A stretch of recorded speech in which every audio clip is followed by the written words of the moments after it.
Welcome students to channel study 24/7. Myself Samrat. And now guys, today we are discussing another different topic regarding study. और ये topic ऐसा है guys, देखिए SSC CGL tier 2 भी आने वाला है आगे, और आईबीपीएस पीओ प्री 16 अक्टूबर से स्टार्ट हो रही है, और 20 नवंबर से को आसपास मेंस का एग्ज़ाम है आईबीपीएस पीओ के, और नवंबर में ही सीजीएल टीयर 2 रहेगा। ठीक है।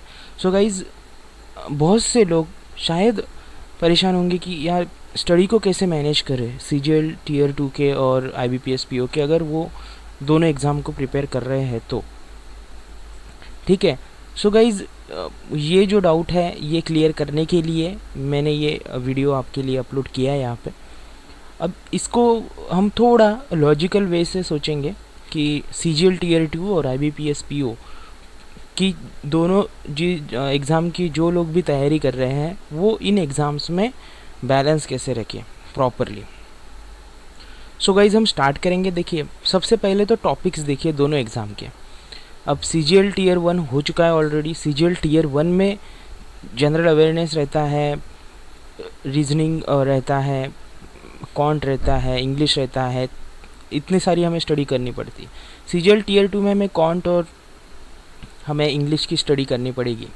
सो गाइज़, यहाँ पे जो स्टडी है हमारी थोड़ी बैलेंस हो सकती है। कैसे? आईबीपीएस पीओ के साथ ऑलमोस्ट, अगर क्वांटिटेटिव एप्टीट्यूड की हम बात करें तो ऑलमोस्ट सब टॉपिक सेम है, सिर्फ ट्रिग्नोमेट्री और जियोमेट्री अगर हम छोड़ दें यानी अगर बाजू में रख दें उस टॉपिक्स को, तो जो अरिथमेटिक के टॉपिक्स है सारे ऑलमोस्ट सेम है। तो यहाँ पे आपको करना क्या है, आप फोकस, अगर आपका सीजीएल टीयर 1 एकदम बढ़िया और यू आर श्योर कि आप क्रैक होने वाले हो और आप सीजीएल टीयर 2 में जाने ही वाले हो, और मोस्टली लोग होंगे क्योंकि पेपर भी ऑलमोस्ट मॉडरेट निकला था।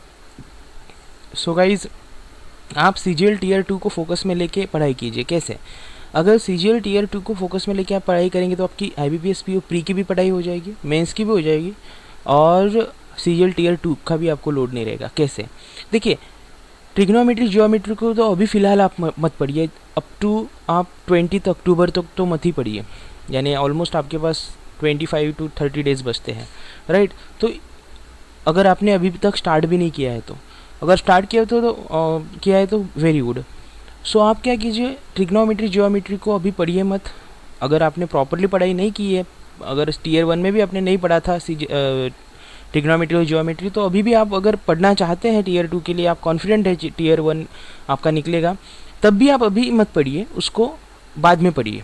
अभी आप फोकस कीजिए अरिथमेटिक टॉपिक्स पे, क्योंकि अरिथमेटिक के टॉपिक्स एसएससी सीजीएल टीयर 2 के हो या फिर आईबीपीएस पीओ प्री और मेंस के हो, सेम है। प्रैक्टिस आप जितनी ज़्यादा इन टॉपिक्स की करेंगे तो आपकी साथ में आईबीपीएस की भी तैयारी होगी और सीजीएल टीयर 2 की भी तैयारी होगी। आपको प्रैक्टिस इसलिए करनी है ज़्यादा क्योंकि टीयर 2 में आपको 100 क्वेश्चंस मिलने वाले हैं क्वांटिटेटिव सेक्शन से, और आईबीपीएस पीओ हो, प्री है, मेंस है, इसमें मेंस में 50 क्वेश्चंस आते हैं, प्री में आपको 35 क्वेश्चंस रहेंगे। सो गाइज़, अगर आप सीजीएल टीयर 2 को फोकस में लेके स्टडी करेंगे तो आपका आईबीपीएस कवर हो जाएगा। ठीक है। आईबीपीएस को फोकस में लेके आप सीजीएल टीयर 2 की तैयारी मत कीजिए, क्योंकि आईबीपीएस में कवरेज जो है क्वेश्चंस का, नंबर ऑफ़ क्वेश्चंस कम पूछे जाते हैं। यहाँ पे टीयर 2 में नंबर ऑफ़ क्वेश्चंस ज़्यादा है। ठीक है। प्रैक्टिस थोड़ी ज़्यादा करनी पड़ती है, तो आप सीजीएल टीयर 2 को फोकस में लेके पढ़ाई कीजिए, यानी आपका आईबीपीएस पीओ कवर हो जाएगा। बड़ी चीज़ को अगर आप कवर करेंगे तो छोटी चीज़ अपने आप कवर हो जाएगी, क्योंकि सिलेबस के मामले में या पेपर सेटिंग के मामले में टीयर 2 के अगर साथ हम कंपेयर करें आईबीपीएस पीओ के प्री हो या मेंस हो, तो कंपैरिजन कैसे बनेगा? टीयर 2 के क्वेश्चंस तो ज़्यादा ही है ना। ठीक है। सो गाइज़, अभी पहली बार टीयर 2 जो है ऑनलाइन होगा, तो आपको अभी एक्सपीरियंस तो मिल चुका है। जो लोग बैंकिंग एग्ज़ाम ऑलरेडी दे चुके हैं पहले, उनको तो ऑलरेडी एक्सपीरियंस था, लेकिन जिन लोगों ने कभी दी नहीं थी ऑनलाइन एग्ज़ाम लेकिन अभी टीयर 1 दे चुके हैं, तो आपको पता है कि ऑनलाइन एग्ज़ाम होता क्या है। टीयर 2 भी आपको ऑनलाइन देना है। ठीक है। सो गाइज़, आप टीयर 2 को फोकस में लीजिए। पहले अरिथमेटिक टॉपिक्स कवर कीजिए, सारे अरिथमेटिक टॉपिक्स। ट्रिग्नोमेट्री जियोमेट्री को अक्टूबर में प्रॉपरली पढ़िएगा। ठीक है। रिजल्ट भी आ जाएगा तब तक। ठीक है।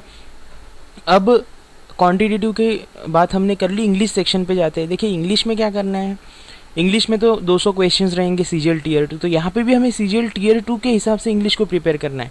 अगर सीजीएल टीयर 2 के हिसाब से आपने इंग्लिश को प्रिपेयर किया, इंग्लिश के प्रैक्टिस की, तो गाइज IBPS PO प्री हो या मेंस हो, उसका इंग्लिश आपको कुछ भी नहीं लगेगा। क्योंकि यहाँ पे देखिए एरर डिटेक्शन से 20 क्वेश्चंस, क्लोज टेस्ट से भी ज़्यादा क्वेश्चंस, सब टॉपिक्स और इतने क्वेश्चंस, नंबर ऑफ क्वेश्चंस ज़्यादा होते हैं टीयर 2 में। ऑलमोस्ट 200 क्वेश्चंस होते हैं टोटल, तो 200 मार्क्स के लिए। तो गाइज अगर आप टीयर 2 के हिसाब से इंग्लिश की पढ़ाई करेंगे तो गाइज देखिए डेफिनेटली आपको IBPS PO में इंग्लिश हार्ड नहीं जाएगा। लेकिन अगर आप IBPS के हिसाब से अगर इंग्लिश की पढ़ाई करेंगे तो डेफिनेटली टीयर 2 का आपका इंग्लिश सेक्शन ऑलमोस्ट मैं बोलता हूँ नहीं के बराबर प्रिपेयर होगा। और टीयर 2 के इंग्लिश के हिसाब से आप अगर पढ़ाई करेंगे तो IBPS PO प्री हो या मेंस हो, दोनों का इंग्लिश आपका कवर हो जाएगा। ठीक है, सो बस आपको जो है इस जो इंग्लिश में देखना है प्रीवियस ईयर क्वेश्चंस में कि कौन से टॉपिक से ज़्यादा क्वेश्चंस आ रहे हैं और कौन से टॉपिक को मैंने अच्छी तरह से पढ़ना चाहिए, इंग्लिश में भी हो, क्वांट में भी हो। ठीक है, और उस टॉपिक पे आप फोकस कीजिए प्रॉपरली। ठीक है, प्रैक्टिस इज़ इम्पॉर्टेंट। आपको सिर्फ फोकस मैंने बताया है आप टीयर 2 पे करिए। टीयर 2 पे अगर आप करेंगे तो IBPS PO आपका कवर हो जाएगा। ठीक है, अब सिर्फ IBPS PO की अगर आप प्री दे रहे हैं, प्री के बाद आप मेंस भी में भी गए, तो आपको फिर रीजनिंग प्रिपेयर करना है। तो डिफरेंटली रीजनिंग के लिए आप प्रैक्टिस कर सकते हैं, आपका अलग से टाइम निकाल के। आपको उसके लिए ऐसा अलग कुछ करने की ज़रूरत नहीं। दो सेक्शंस, दो सब्जेक्ट तो आपके ऑलरेडी प्रिपेयर हो जाएंगे, क्वान्टिटेटिव एप्टीट्यूड हो, इंग्लिश हो, ऑलरेडी प्रिपेयर हो जाएंगे। सिर्फ रीजनिंग की आपको प्रैक्टिस करनी है। ठीक है, डिफरेंटली यही एक सब्जेक्ट जो है डिफर होता है टीयर 2 में और IBPS PO के प्री या मेंस में। ठीक है, टीयर 2 की बात कर रहा होता मैं। और देखिए दोनों चीज़ों में IBPS PO प्री हो, मेंस हो या फिर टीयर 2 हो, मॉक टेस्ट इंपॉर्टेंट रहेगी। मॉक टेस्ट की जितनी आप प्रैक्टिस करेंगे गाइज और उसको एनालाइज करेंगे तो आपको उतना ही फ़ायदा मिलेगा। क्योंकि जितनी मॉक टेस्ट प्रैक्टिस करेंगे उतना आपका कॉन्फिडेंट बढ़ता रहेगा।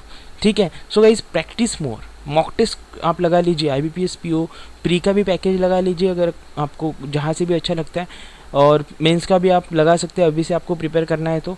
और टीयर 2 का तो डेफिनेटली आपको लगाना है इफ़ यू आर श्योर कि आप टीयर 2 में जा रहे हैं। और ये वीडियो उन लोगों के लिए था जो दोनों एग्ज़ाम को दे रहे हैं, जिन्होंने टीयर 1 भी दिया है, IBPS PO प्री का भी उन्होंने एप्लीकेशन भरा है। अभी उनका 16 अक्टूबर से एग्ज़ाम स्टार्ट होगा। ठीक है, IBPS PO की प्री स्टार्ट होगी। तो अगर जो स्टूडेंट्स दोनों एग्ज़ाम की प्रिपरेशन कर रहे हैं उनको इस स्टडी को कैसे मैनेज करना है, इसके लिए मैंने ये वीडियो अपलोड किया है। सो गाइज़ ये कुछ कंटेंट थे। अगर आपको इससे कुछ बेनिफिट मिले कमेंट सेक्शन में आप मेंशन कीजिए, सजेशंस हो, कमेंट हो, मेंशन कीजिए, लाइक कीजिए वीडियो को, सब्सक्राइब कीजिए चैनल को, क्योंकि आपको स्टडी रिलेटेड भी यहाँ पे कंटेंट मिलेंगे। और आपको अगर कुछ कन्फ्यूजन होगा तो आप मुझे कमेंट सेक्शन में अगर मेंशन करेंगे तो मैं उसके रिलेटेड भी वीडियो लाऊंगा। ठीक है, सो गाइज दिस इज सम्राट signing off. Thanks a lot.